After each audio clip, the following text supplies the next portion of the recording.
Graça e paz, irmãos. Vamos abrir nossas Bíblias, em nome do Senhor Jesus Cristo, em Efésios, capítulo 5. Vamos hoje estar falando mais um pouquinho. Hoje pela manhã falamos sobre educação de filhos. Hoje vamos falar um pouquinho sobre a família. E amanhã, se o Senhor assim permitir, pela manhã estaremos falando sobre dinheiro. Isso tudo precisamos ganhar dimensão. Efésios, capítulo 5, a partir do verso 18. A palavra de Deus, ela diz assim, Efésios 5, verso 18.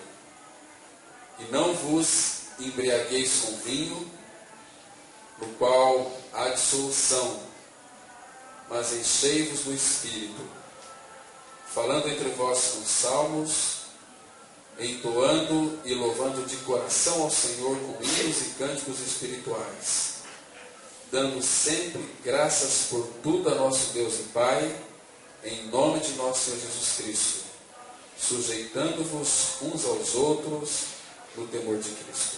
Vamos ter mais uma palavra de oração. Nosso Pai Celestial, entregamos esse tempo diante do Senhor, para que Tu nos dê alegria na recepção da Tua Palavra, na proclamação da Tua Palavra. Pai, nos habilite para que então possamos estar meditando na verdade da Tua Palavra, no assunto que concerne a família. Pai, desvenda os nossos olhos para que contemplemos as maravilhas da Tua lei. Fala conosco, Pai, e que não venhamos ficar tão somente no conhecimento. Pai, nós queremos ter a realidade daquilo que vai ser dito nesta noite. Que a única voz a ecoar nesta noite seja o Teu Espírito. Ministra os nossos corações. Esperamos tudo de Ti, nosso Pai. Confiamos em Ti. Queremos que estamos pisando em um terreno santo. Santo da Tua Palavra. E que se o Espírito não interpretar para nós a verdade, nós ficaremos no escuro da Tua Palavra. Por isso, Pai, revela para cada um de nós. Em nome do Senhor Jesus. Amém. Irmãos, essa carta de Efésios é uma carta, talvez, pelo menos na minha concepção, uma das mais lindas de toda a Bíblia.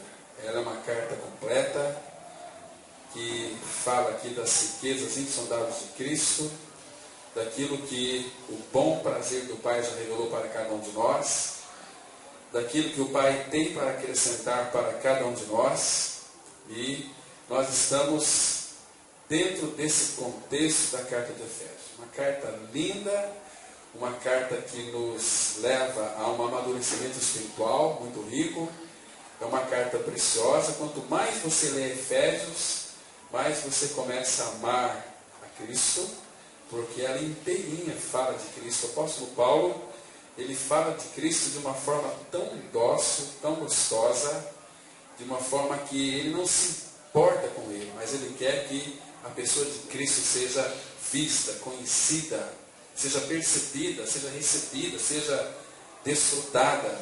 E ele também faz aqui um ensejo muito precioso, em Efésios 3:4, sobre a unidade da vida da igreja. Coisas preciosas. Desde o capítulo 1, nós estamos vendo ali que nós somos abençoados com toda a sorte de bênçãos espirituais. E do capítulo 1, de 3 até o 14, ele começa a descrever essas preciosas bênçãos. E quando chega no capítulo 3, falando daquele mistério que foi revelado para ele, o capítulo 4, tão lindo, fala que nós devemos nos esforçar por preservar a unidade do Espírito no vínculo da paz. A unidade que já foi feita pelo Senhor. Ele orou ao Pai lá em João 17, para que eles sejam um como nós o somos. Eu neles, tu em mim. Então, é a nossa responsabilidade como igreja do Senhor, preservar esta unidade que já foi feita. Quando cremos no Senhor, nós estamos unidos a Cristo. Somos um nele. Todos nós, nossas mentes, nós pensamos mais de forma diferente. Nós temos um só pensamento, um só sentir de uns para com os outros. Né?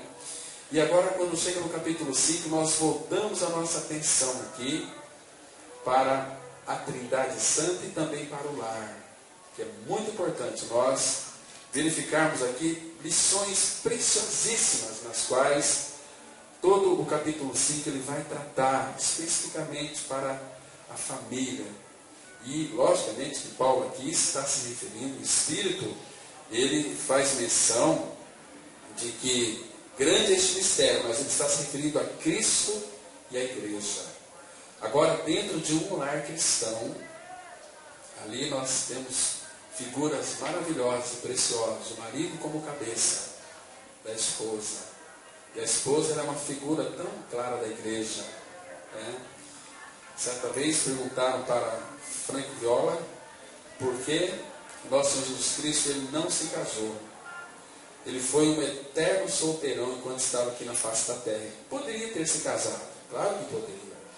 Né? Mas por que ele não casou? Porque ele já tinha uma pretendente, era sua noiva. Né? E a noiva só nasceu depois que ele removeu tudo aquilo que impediria ele de ter um relacionamento eficiente e eficaz com a sua noiva. Onde que nós estávamos? Nós já estávamos em Cristo, ali guardado nele. Era uma questão de tempo, porque ele tinha que realizar algumas coisas fundamentais para que então esta noiva preciosa, que é a igreja, que somos cada um de nós, viesse a nascer. Então a primeira coisa que ele destruiu, que ele acabou, aquilo que separava nós dele eternamente. Porque Isaías 59:2 fala que as vossas iniquidades fazem separação entre vós e o vosso Deus. Então primeiro ele destruiu o pecado lá naquela cruz. Nós vimos aqui nas reuniões anteriores que o nosso homem velho foi com ele crucificado, para que o corpo do pecado seja destruído e não sirvamos mais ao pecado como escravos. Então isso é antes da igreja nascer. Ele removeu o pecado, porque o pecado nos separaria do nosso noivo eternamente. Né? Então outra coisa que ele realmente fez foi cumprir toda a lei e os profetas. Por quê? Porque se a igreja tivesse nascida antes dele ter cumprido todos os mandamentos, todos os profetas, a lei nos sufocaria para sempre. Mas ele removeu o pecado, ele de fato cumpriu toda a lei para que então a igreja viesse a nascer. Ela nasceu, livre da lei. Romanos 10:4 fala: o fim da lei é Cristo. Então a igreja não tinha nascido ainda, tinha algo mais para ele cumprir. Ele destruiu a morte lá naquela cruz. Hebreus capítulo 2, 14 e 15 vai mostrar que ele, por meio da sua morte, destruiu aquilo que tinha o poder da morte, a saber, o diabo. Então quando ele destruiu todos esses inimigos, ele assentou-se à destra da majestade nas alturas. A obra já foi feita. Então a partir daí nós vimos que o Espírito Santo desceu, e ali foi uma dor de parto tremenda, porque a descida do Espírito, aquele vento impetuoso, nosso irmão Stephen Calm diz, eu também creio, que aquilo ali foi uma respiração forte. Quando a mulher está para dar à luz, ela tem aquela respiração forte até que a criança nasça. Aí o Espírito desceu, então a igreja nasceu. A igreja nasceu livre do pecado, livre da lei e livre da morte. Então agora nosso Senhor pode ter a sua noiva para todo sempre. Isso é tão precioso, isso traz alegria para o nosso coração. É isso que a carta de Efésios vai falar. Agora, irmãos, vamos falar um pouquinho de aspectos muito práticos no nosso dia a dia. Um homem e uma mulher cristão, eles se casam, e vêm morar no mesmo lar. A esposa, ela traz uma bagagem da casa de seus pais. Ela traz uma trouxa, aquela trouxinha, que é uma trouxa mesmo, traz aquelas coisas. O marido também traz outra trouxa, que aprendeu dos seus pais, os seus costumes, suas maneiras distorcidas de pensar, o seu egocentrismo. E o que os uniu foi o amor. O amor os uniu e eles vêm os dois para dentro do lar. E ali começa aquela caminhada, aquele laboratório. Só que muitas vezes nós nos esquecemos das nossas funções. De que a esposa é uma figura da igreja. O marido é uma figura de Cristo, cabeça da esposa. Não é assim? Muito bem, os dois começam a conviver juntos. Agora, vocês percebem que o apóstolo Paulo ele sempre vai dizer o seguinte: lembrai-vos de Jesus Cristo ressuscitado. Ele morreu, mas ele ressuscitou. Lembre-se dele. Lembra de quem vocês eram. Aqui no capítulo 5, no versículo 8, a palavra de Deus ela vai dizer assim: olha, pois outrora eres trevas, porém agora sois luz no Senhor, andai como filhos da luz. Nós sabemos que hoje nós somos filhos da luz, porque o nosso Senhor, ele teve um dia de trevas. Lembra aquela figura lá em Êxodo capítulo 12? E à meia-noite veio aquele anjo dizendo que aquela noite era a noite do Senhor. Mas parece um contrassenso, porque o nosso Pai Celestial, ele é luz, e nele não há trevas nenhuma. Mas aquela noite foi uma noite do Senhor. Uma noite do Senhor. E nós sabemos que isso se referia a Cristo na cruz, quando ele estava recebendo em seu corpo os nossos pecados. Mais ou menos meio-dia, quando ele começou a trair todos os nossos pecados a si, a palavra de Deus vai nos mostrar que houve trevas por toda a face da terra. Escureceu. O pecado é trevas. Mas, por causa daquela noite, nós hoje somos filhos da luz.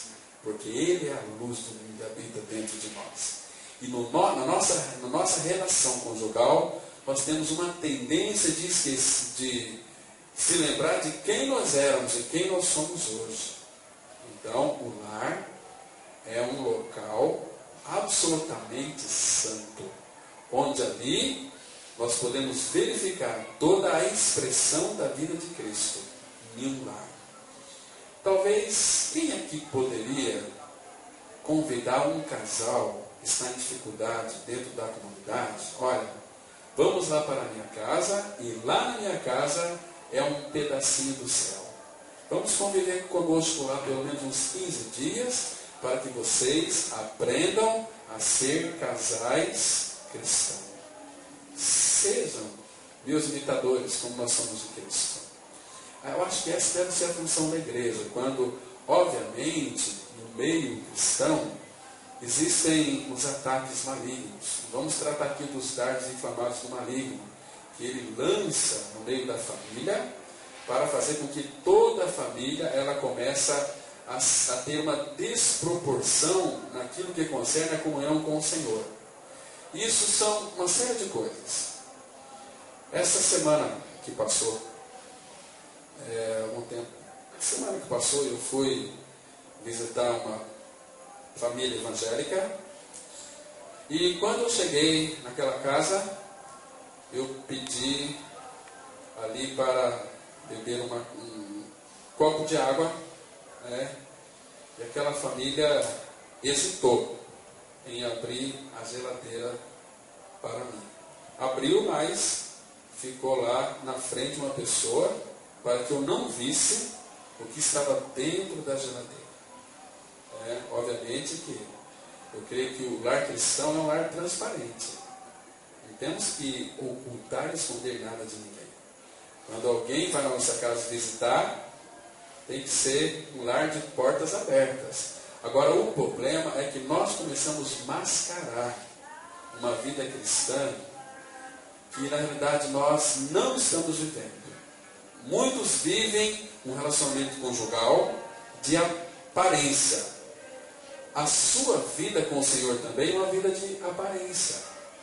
Porque nós temos que ser fiel, começa ali, portas adentro da nossa casa. Aqui é muito fácil. né? Aqui a gente pode enganar um ao outro, a gente está olhando assim para o outro, mas nós não sabemos que às vezes existem amarguras profundas na alma, no coração, e que se isso não for tratado, vai transformar em uma coisa que vai apodrecer. Então acho que a partir da porta do nosso lar para dentro, nós temos que ter coração sincero. Abra sua Bíblia, por favor, no Salmo 101. Salmo 101. Vamos verificar aqui algumas coisas importantíssimas. 101, versículo 2 e 3. Vamos fazer a leitura. Salmo 101, versículo 2 e 3. Atentarei sabiamente ao caminho da perfeição. Ó, quando virás ter comigo? Portas adentro em minha casa, terei coração sincero. Não porei coisa injusta diante dos meus olhos. Aborreço o proceder dos que se desviam. Nada disto se me pegará. Muito bem, que expressão linda essa expressão aqui. Então, quando nós lemos isto nas Escrituras Sagradas, achamos uma coisa maravilhosa, né? Mas isso aqui tem que ser realidade em nós. Está dizendo aqui, atentarei sabiamente ao caminho da perfeição. Este caminho da perfeição não é outro, irmãos, a não ser Cristo. Deixemos-nos levar para aquele que é perfeito, Cristo. Sermos conduzidos para Cristo, sermos levados para Cristo, sabiamente. Agora, ele faz uma exclamação, ó, e em seguida uma pergunta, quando virás ter comigo? Agora, ele diz aqui algo fundamental. Portas adentro em minha casa, terei coração sincero. Infelizmente, muitos portas adentro não têm coração sincero. Porque mascara, às vezes vive em pé de guerra, marido e mulher, e de fato não tem coração sincero. Às vezes oculta muitas coisas podres, não tem coração sincero. Portas adentro aqui é marido e esposa. Será que nós temos, você marido, tem sido porta adentro sincero? Tem um coração sincero para com a sua esposa? Você, esposa, portas adentro, tem tido um coração sincero para com seu marido, para com seus filhos? E aqui no versículo 3 ele diz assim, olha, não porei coisa injusta diante dos meus olhos. O que significa isso? Ele fala aqui, aborreço o proceder dos que se desviam, nada disso se me pegará. Eu vou dizer uma coisa aqui que tem pegado muitos lares evangélicos. Uma das coisas que muitos evangélicos têm colocado diante dos seus olhos, que é injusto, é, ao invés de ter uma comunhão ali com a família, sair de repente com os filhos, mas ficam ali se alimentando as suas almas diante dessas novelas. Irmãos, por falta de um referencial exemplar,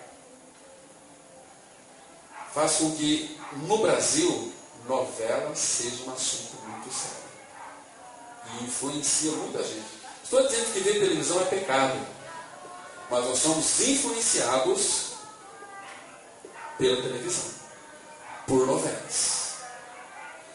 Uma outra coisa que de fato tem trazido muito temor e medo para o cristianismo é que hoje a maioria dos cristãos tem medo de ser assaltado, tem medo de levar um tiro, uma bala perdida. Estou dizendo que não temos que ter prudência. Mas de onde que vem este medo? Isso prejudica grandemente a família.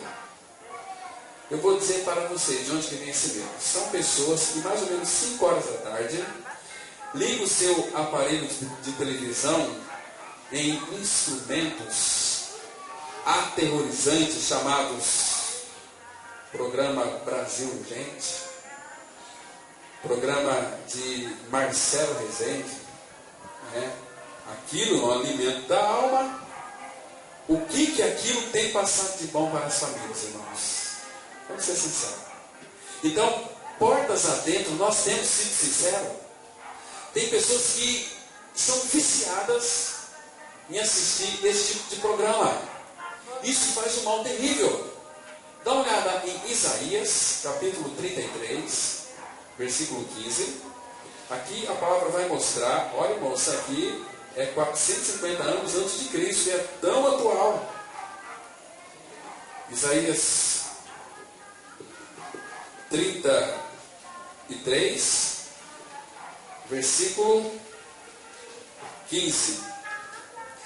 O que anda em justiça e fala o que é reto, o que anda em justiça e fala o que é reto, o que despreza o ganho de opressão, o que, com um gesto de mãos, recusa aceitar suborno, o que tapa os ouvidos para não ouvir falar de homicídios, o que fecha os olhos para não ver o mal, este habitará nas alturas, as fortalezas das rochas serão seu alto refúgio. O seu pão lhe será dado, e as suas águas serão certas. 17. Os teus olhos verão o rei na sua formosura, verão a terra que se estende até longe. Até aqui, muito bem. Observa aqui no versículo 15, aqui, no final do versículo 14, ele diz o seguinte: quem dentre nós habitará com chamas eternas? Porque o pecador, ele tem medo de Deus. Agora, o pecador, ele tem medo daquilo que ele devia amar. Porque Deus é amor e Deus ama o pecador. Mas aqui no verso 14 fala: os pecadores em Sião se assombram, o temor se apodera dos ímpios. Eles perguntam: quem dentre nós habitará com o fogo devorador? Quem dentre nós habitará com chamas eternas? Aí tem a resposta: o que anda em justiça e fala o que é reto, o que despreza o ganho de opressão, o que com um gesto de mãos recusa aceitar suborno. Isso aqui, irmãos, é tudo aquilo portas adentro. Estou falando aqui de lar.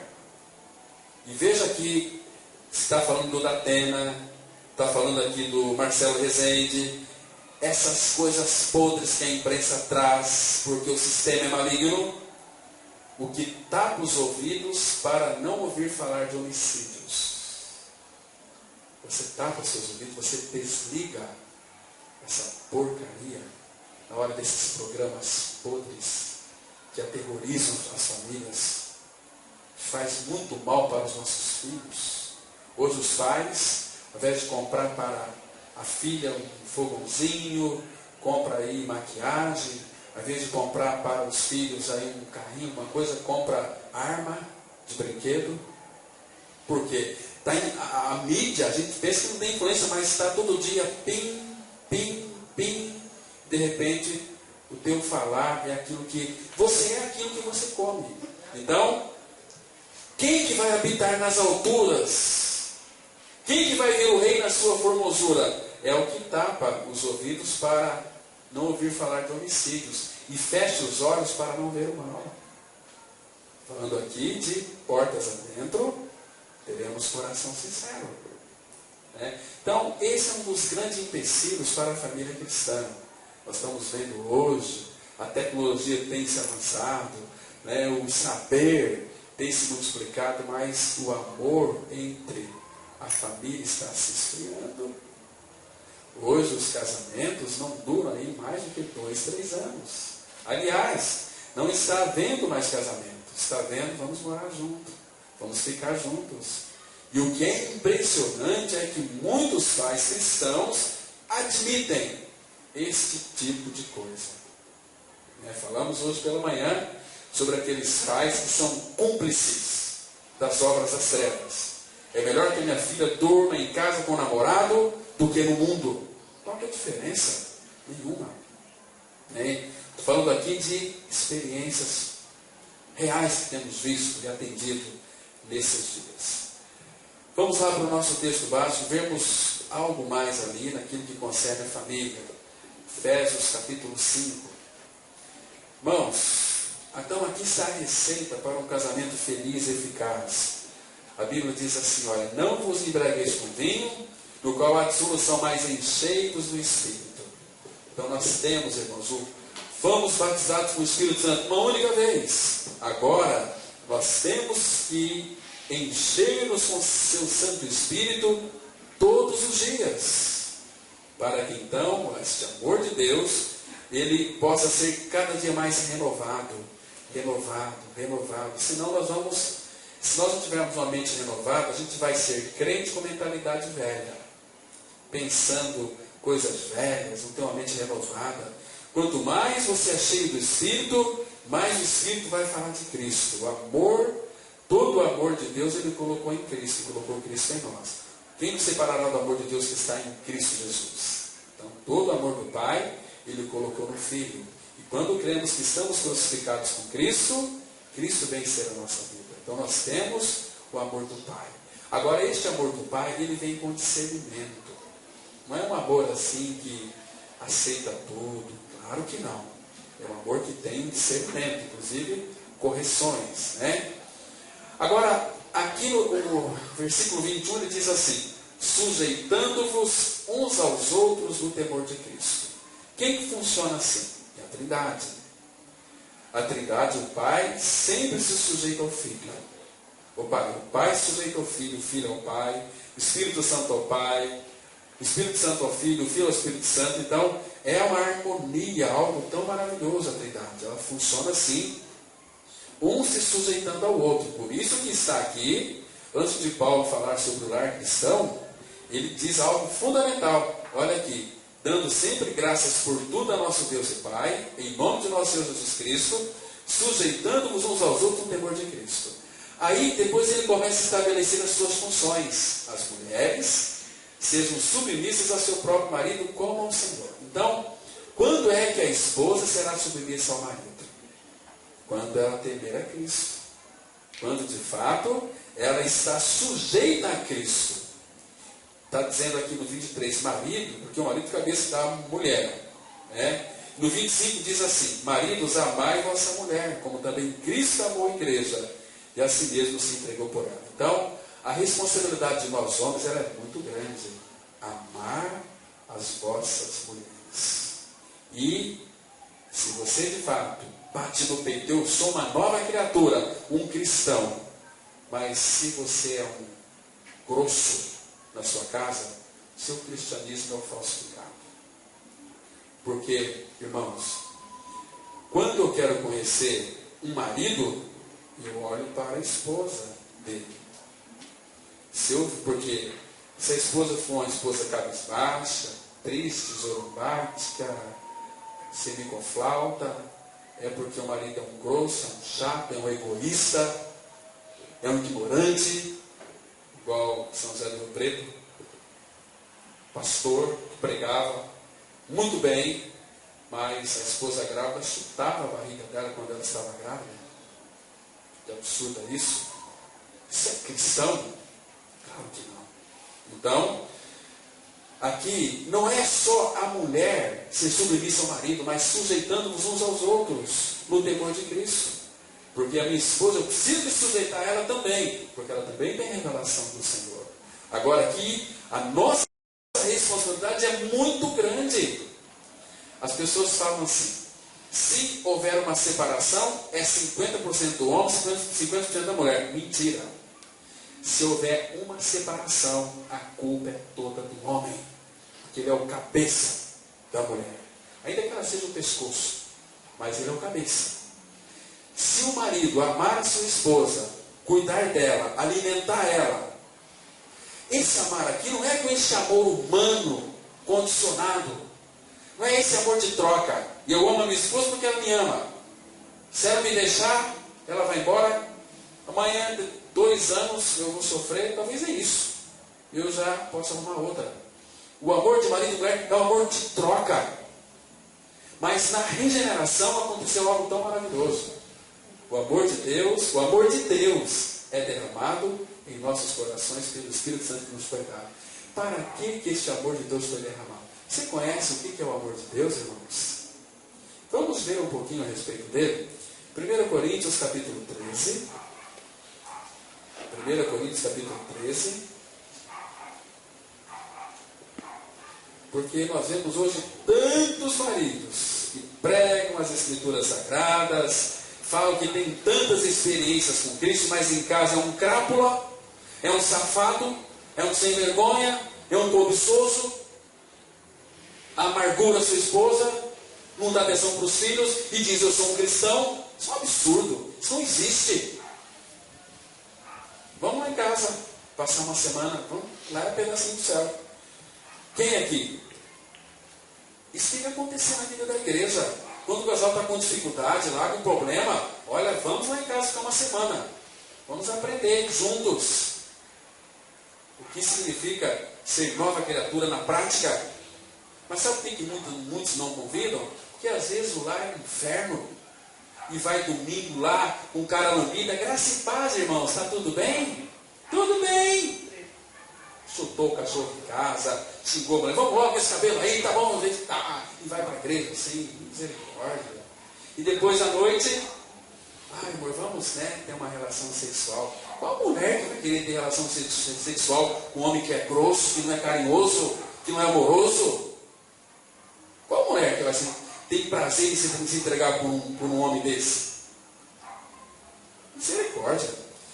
Muito bem, vamos conhecer um pouquinho do amor aqui. Versículo 4. 1 Coríntios 13, 4. Esse aqui não é o amor humano, não. É o amor de Deus, o amor ágape, o amor incondicional, que foi colocado em nosso coração. O amor é paciente, é benigno. O amor não arde em ciúmes, não se ufana, não se ensoberbece. O amor é paciente. O amor é paciente. Então, isso aqui, lembre-se, estamos tratando de portas adentro do nosso lar. Você tem tido, marido, paciência com a sua esposa? Você, esposa, tem tido essa paciência com o seu marido? O amor é paciente. O amor é benigno. O amor não arde em ciúmes. Quando a gente quer estragar o relacionamento, segura, é meu, é minha. Não tem jeito, vaza. Você quer conquistar a sua esposa cada dia? Seu marido cada dia? Voa, passarinho. Eu te amo. É um amor que não precisa, não é amor de troca. Então, vai embora. O amor, ele não arde em ciúmes, não se ufana, não se ensoberbece. No Paraná tinha um casal, eles convivendo durante 2 anos, e esse marido era muito ciumento, era um bom cristão, ajudava muito na igreja, mas no lar ele era um fracasso. Começou a trazer tantas regras para a sua esposa, tantas coisas, que aquelas regras estavam sufocando ela. Ele saía de casa para trabalhar e deixava 10 mandamentos. E ela tinha que cumprir. E aquilo começou a deixá-la muito amargurada, muito triste. Até que um dia esse marido morreu. Depois de 2 anos casado, ele morreu. Mais ou menos 1 ano e pouco, ela conheceu um outro homem e se casou. Interessante que esse marido tratava essa esposa com tanto carinho, com tanto amor, dava tanta atenção para ela. Na hora do almoço, ligava para ela. Isso é tão gostoso. E depois ela diz o seguinte: esse meu segundo marido, ele não deixa nenhum mandamento para mim, mas porque eu amo tanto, eu guardo mais de 1000 mandamentos, com medo de decepcionar. É tão bom. Lá em São José do Rio Preto, minha esposa trabalhava numa fábrica de confecções infantil, mas todo dia na hora do almoço a gente se falava. Ligava um para o outro: como é que você está? Bem, saudade. Gente, e um lar sem a esposa fica um lar tão grande. Ai, que coisa ruim que é. Agora, graças a Deus, eu não preciso mais trabalhar. Está em casa. E é tão gostoso a gente conviver ali. Todo dia eu vejo ela. Quando eu fico assim, 1 dia, 2 dias, isso não está acontecendo mais, nem vai acontecer mais. Onde eu for, ela vai. Se ela não for, eu também não vou. É terrível. O ano retrasado eu quase morri aqui. Fiquei 17 dias sem vê-la. Estava aqui. Gente, que alegria pegar o voo de volta para São Paulo contra a Adriana. É terrível. Fiquei assim muito triste. Minha irmãzinha aqui vai ficar em 4 meses sem ver o marido. Imagina o dia do encontro, como é que vai ser isso? Ver a filha. Que coisa maravilhosa, irmãos, né? Esse encontro, viu, Francisco? Esse encontro tinha que ser filmado, tinha que ser passado aí. Essa seria uma novela da vida real. Que lindo que é, né? A saudade vai aumentando, vai aumentando, vai aumentando, até que de repente chegou o grande dia. Muito bem, irmãos, o amor é paciente. O versículo 5. Não se conduz inconvenientemente, não procura os seus interesses, não se exaspera, não se ressente do mal. O 6 e o 7.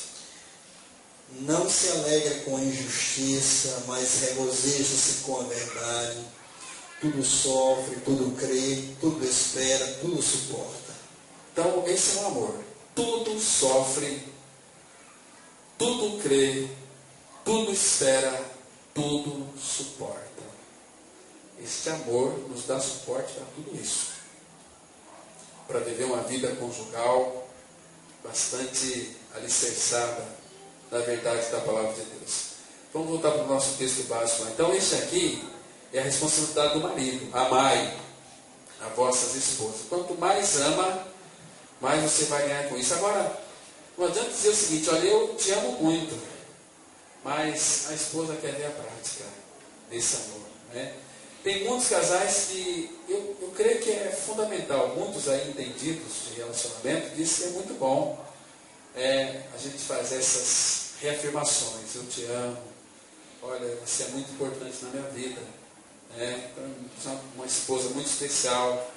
Você é um marido, a esposa que quando ela começa a falar do marido para outras mulheres, ela é uma sem vergonha, que o marido não presta. Mas se você não tem o direito de falar bem, se você não pode falar bem dele, mal também você não tem esse direito.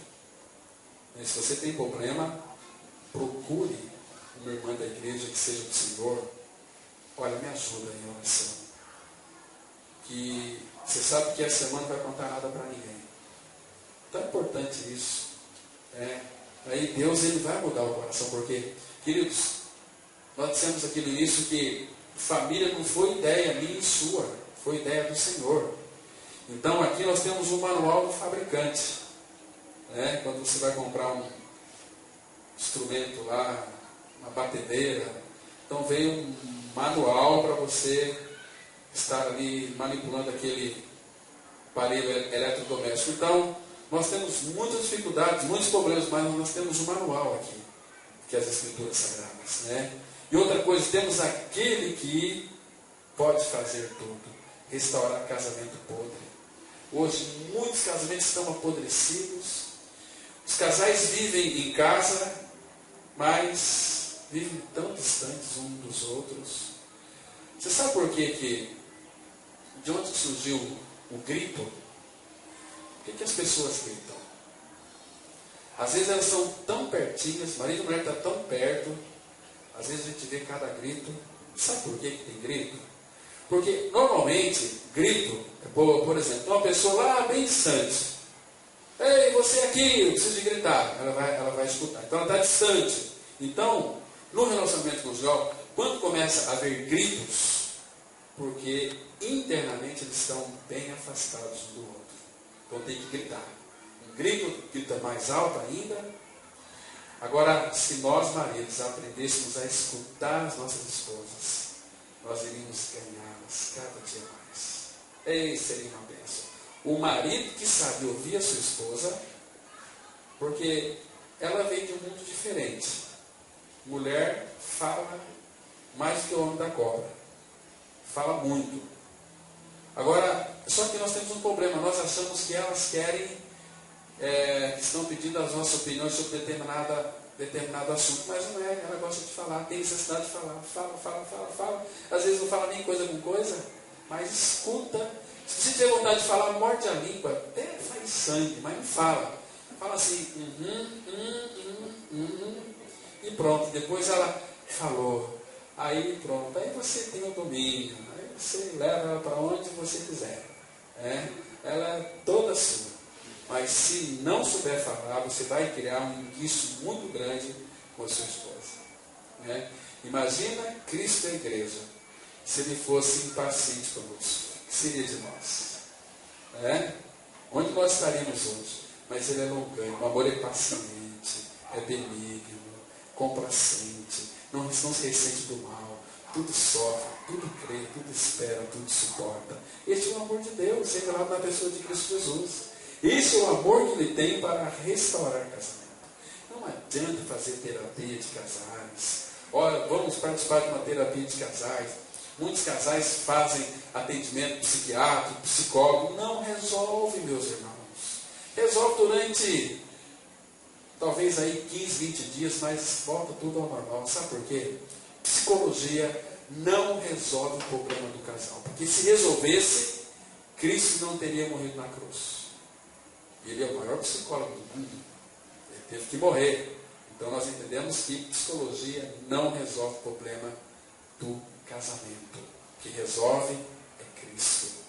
Ele é a pessoa que, de fato, tem o maior prazer em se fazer presente no casamento, em manifestar ali o seu amor, a sua graça e a sua misericórdia. Então, maridos, amai vossa mulher, como também Cristo amou a igreja, e a si mesmo se entregou por ela. Não entregou ela. Muitos maridos entregam ela, mas ele se entregou por ela. Agora, veja, lê para nós aí, irmão, versículo 27 até o 29.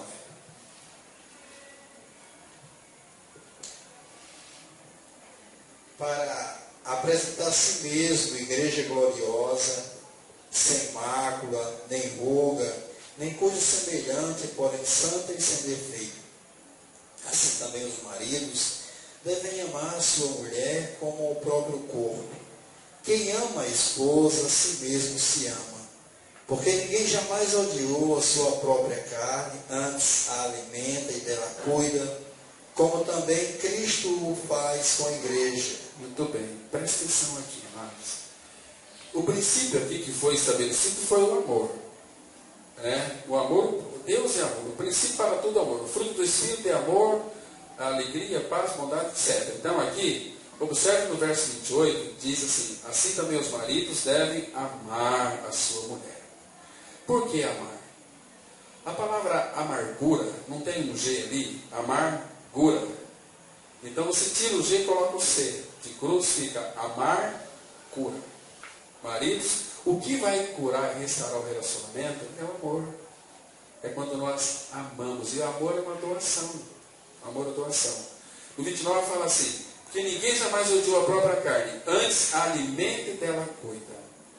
Como nós, maridos, temos alimentado as nossas esposas? A grama do vizinho é mais verde do que a minha. Mas por que que é? Porque ele rega, porque ele cuida, então está verdinho. Quer ter uma grama verdinha em casa? Rega. Palavras doces, palavras agradáveis, palavras amorosas. Orar juntos, irmãos, é tão precioso. Hoje, quantos casais que não oram juntos, que não leem as escrituras sagradas juntos? Isso é perda para o casal.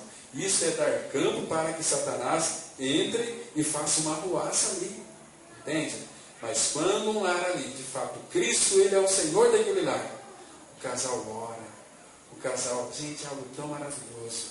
Porque no casamento verdadeiro, é um verdadeiro paraíso. Porque ali no lar, homens e mulher, homem e mulheres ficam nus e não se envergonham. Lembra de Adão e Eva? Estavam nus no paraíso e não sentiam vergonha. Então, o lar é algo tão precioso, tão gracioso, tão maravilhoso. Então, quem ama a esposa, a si mesmo se ama. Agora, ninguém jamais odiou a carne, antes a alimenta e dela cuida, como também Cristo faz com a igreja. Ele ama a igreja. E o amor dele levou ele a morrer pela igreja. O amor que foi provado. Então, irmãos, as nossas armas para vencer qualquer obstáculo é o amor. Agora, um dos problemas terríveis no casamento é que a esposa ofende o marido e depois vai deitar um de costas virado para o outro, sem tratar aquilo. Isso é dar vazão para o diabo. Percebe?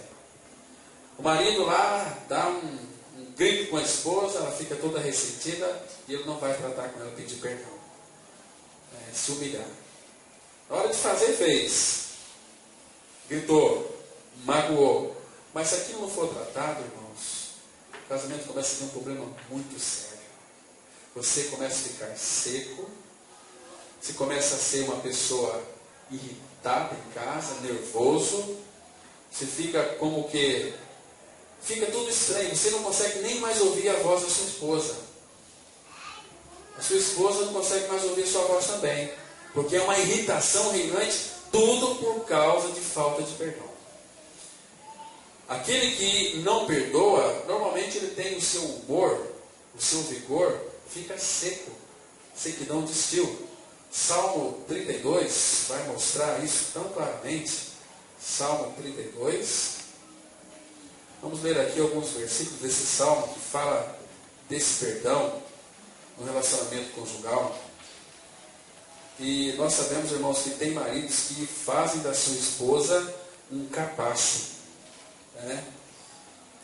Tem mulheres que fazem dos seus maridos uns galinhas. Mas Salmo 132, versículo 3 e 4.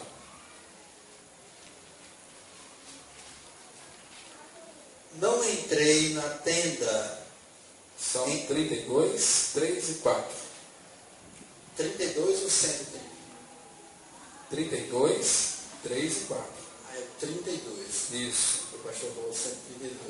Eu estava no 32.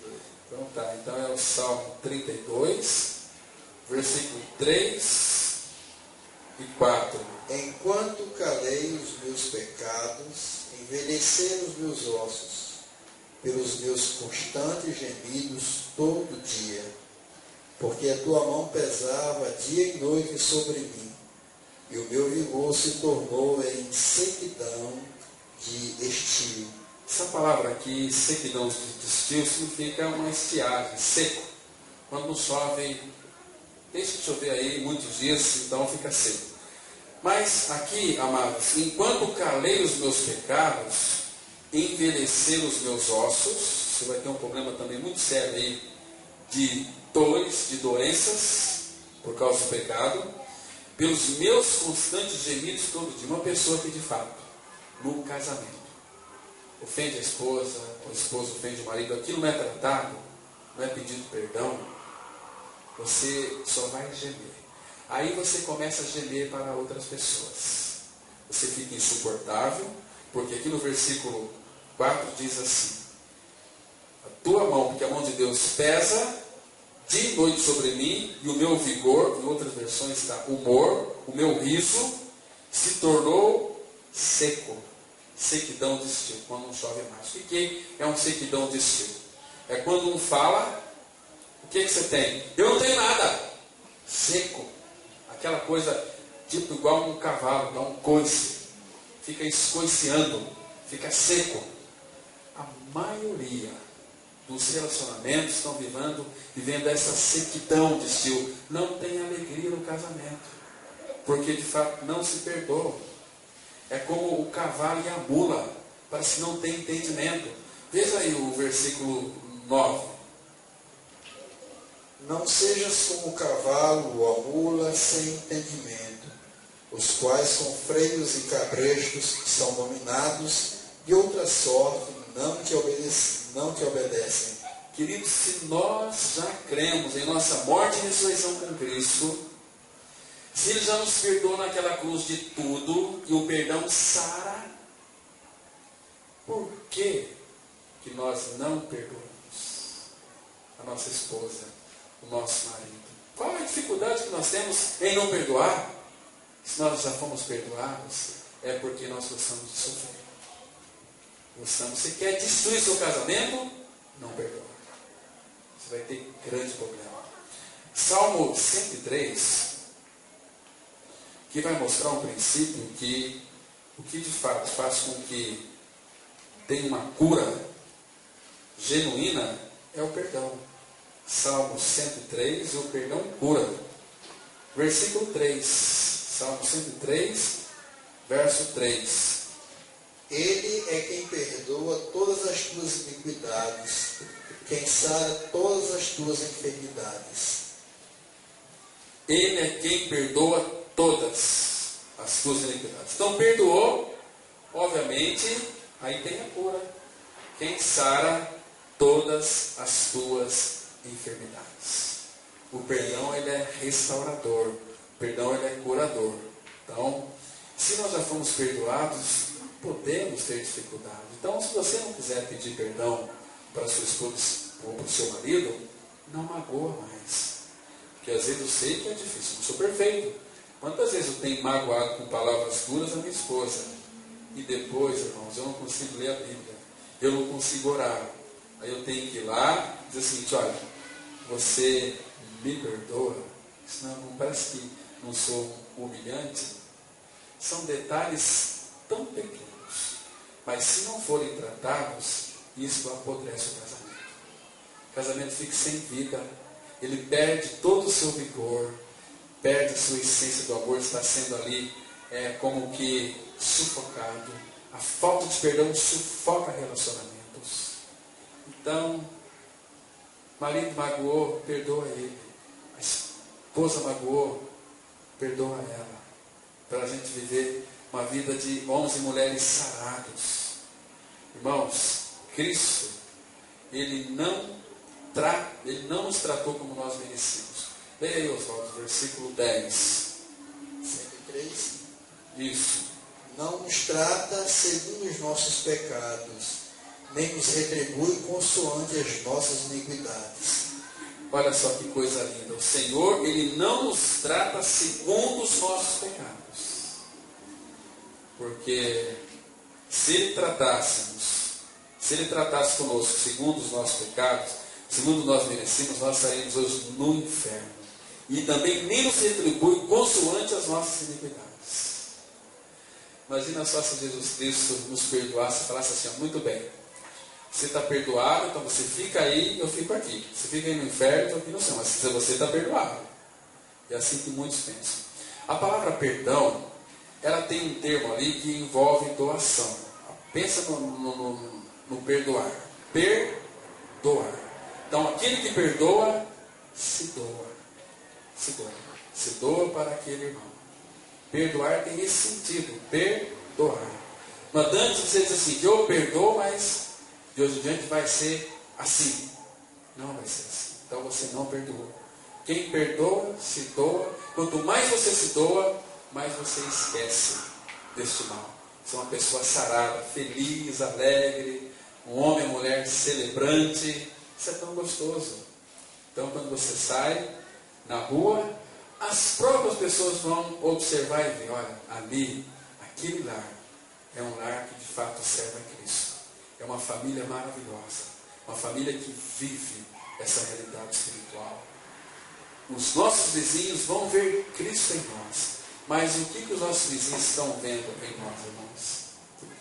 Será que se eu chamar aqui uma esposa para falar, fale do seu marido, se você fosse sincero, o que você diria para nós a respeito do seu marido? Você marido, o que você diria a respeito da sua esposa? Porque nós temos uma tendência assim, né? O homem, pensamento humano é de que a mulher, de manhã cedo, ela pesa... Quantos quilos pesa uma vaca? De manhã cedo é assim. Muitos, você não vai levantar não sua vaca. Na hora do almoço ela pesa 1 quilo de uma porca.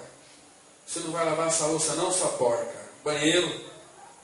E à noite ela pesa uma pombinha. Ô pombinha, vem deitar aqui, vem. Não é assim? Queridos, lar não é esposa, é marido e mulher. Vamos abrir em 1 Pedro, capítulo 3. Temos aqui um princípio fundamental na palavra de Deus. 1 Pedro 3.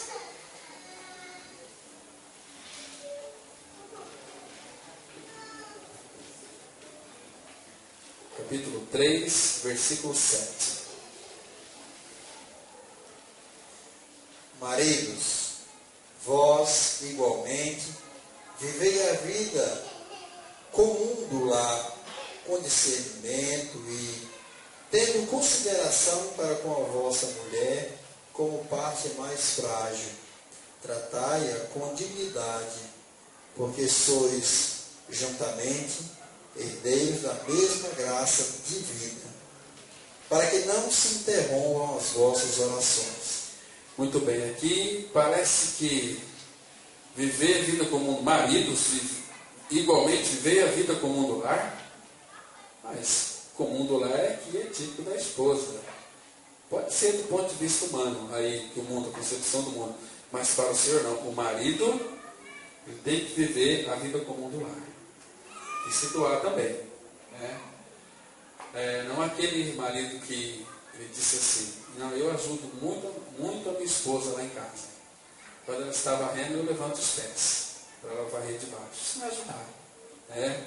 É compartilhar tudo ali do lar, com discernimento, tendo consideração para com a vossa mulher como parte mais frágil. Tratai-a com dignidade, porque sois juntamente herdeiros da mesma graça de vida, para que não se interrompam as vossas orações.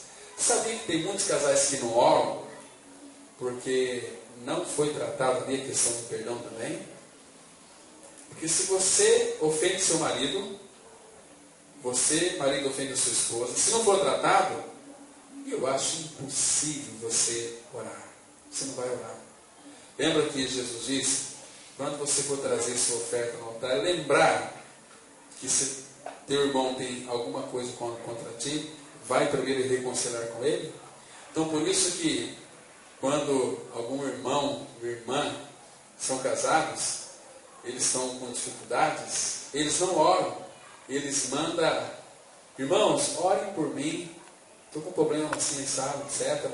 Porque ele não ora, porque tem problema em casa de relacionamento. Quando alguém vem pedir oração para mim, duas coisas. Estou generalizando.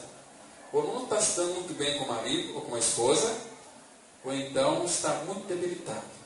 Porque nós temos um Deus que é Pai, que tem o controle de todas as coisas, e que sabe todas as coisas, e que opera tudo em todos.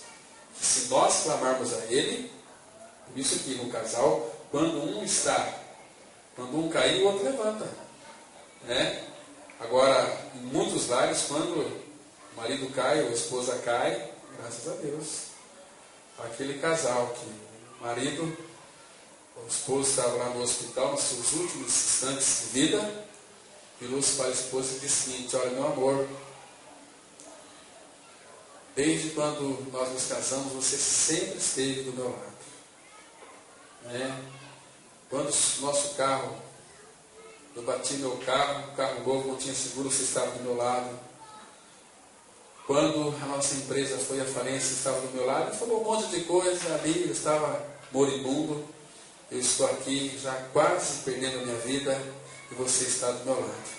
E eu cheguei à conclusão de que você é uma mulher que traz muito azar para mim. Muitos maridos são assim. Mas não é essa a ideia aqui, irmãos.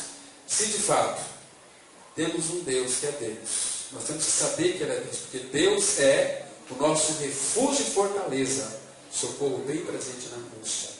Se a esposa está com problema ali, espiritualmente o marido precisa de auxiliar, e vice-versa. Agora, se os dois estão com problema, estão ali de um virado para o outro, aí vai falar: pastor Oswaldo, o senhor ora por mim? Eu estou com problema, vem aquela voz cavernosa, olha, eu preciso tanto de oração, porque olha, está difícil, porque tem problema.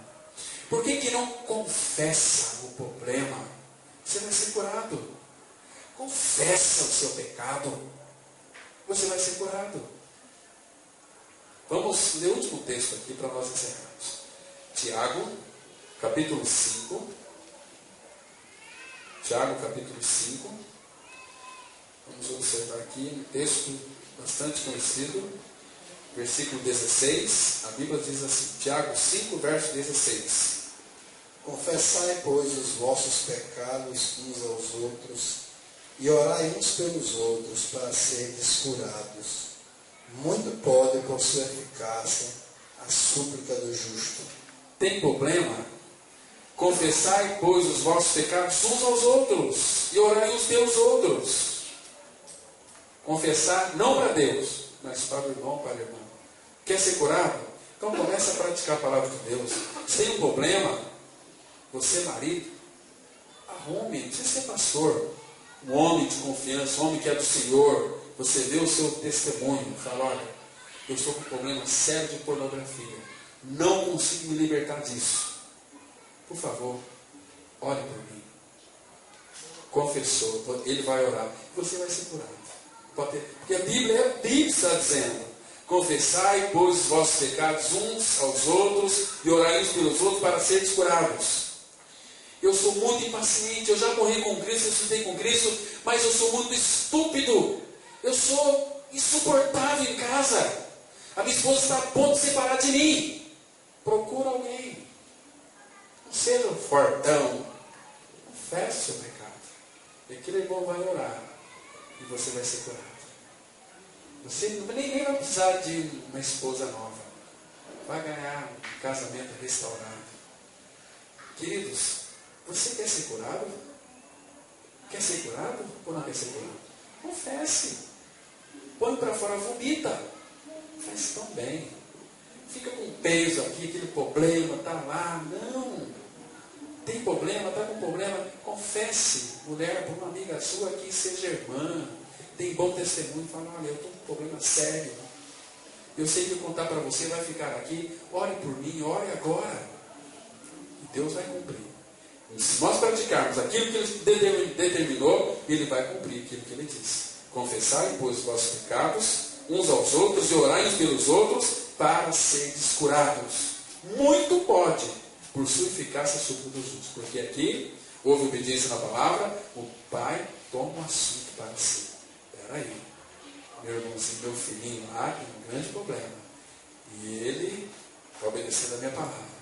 Então eu vou restaurar. Ele praticou, ele confia em mim. E Deus vai usar os instrumentos mais insignificantes para sarar uns aos outros. Então, bom, irmãos, ter um casamento feliz, alegre, casamento restaurado, sem nenhuma intrigas, um casamento que foi perdoado e perdoa diariamente, um casamento festivo. Aí funciona. Aí o Espírito Santo coloca no meio e diz, amém. Eu vou acrescentar mais e mais de Cristo. Quando nós viemos para a igreja, puxa, que delícia que é. Parece que o culto ao Senhor vai ser mais maravilhoso ainda. Aquele anseio e desejo de abraçar o irmão vai ser mais gostoso ainda. Somos uma família restaurada pelo Senhor. Nós temos filhos criados na disciplina do Senhor. Nós somos uma bênção para a vida daquela igreja. Aí este amor vai contagiar a cidade, pessoas. Eles vão ver em nós o nosso bom testemunho. Vai dizer o seguinte, se isso é cristianismo, eu também quero fazer parte dessa família. Família de Deus, família dos eleitos, família dos escolhidos. Aí vamos louvar juntos, celebrar aquele que pode todas as coisas. Vamos orar. Pai, obrigado, Pai, porque Tu és um Pai maravilhoso, um Pai santo que criou a família, Pai. Família para o nosso prazer e também para o Seu prazer. O Senhor tem prazer na família. Temos ali figuras tão nítidas de Cristo e igreja. Oh, Pai, restaura esta visão da família, Pai. Pai Santo, esteja repreendendo, por misericórdia, todas as ações satânicas que tentam destruir as nossas famílias, meu Pai. Pai, que cada um de nós, como novas criaturas em Cristo, possamos ter o discernimento e ter o entendimento que vem da Tua parte, para levar toda a nossa família a servir ao Senhor. Pai, orienta para nós homens como cabeças. Teu amor já foi derramado em nossos corações para amarmos as nossas esposas. E as esposas, por temer a Cristo, irão submeter aos seus maridos, para que os filhos também possam ver, ó Pai, esse desprendimento, essa diligência, este amor reinante de Cristo. Ô meu Pai, faça isso nas nossas famílias, em nome do Senhor Jesus. Amém. Amém. Irmão Reginaldo.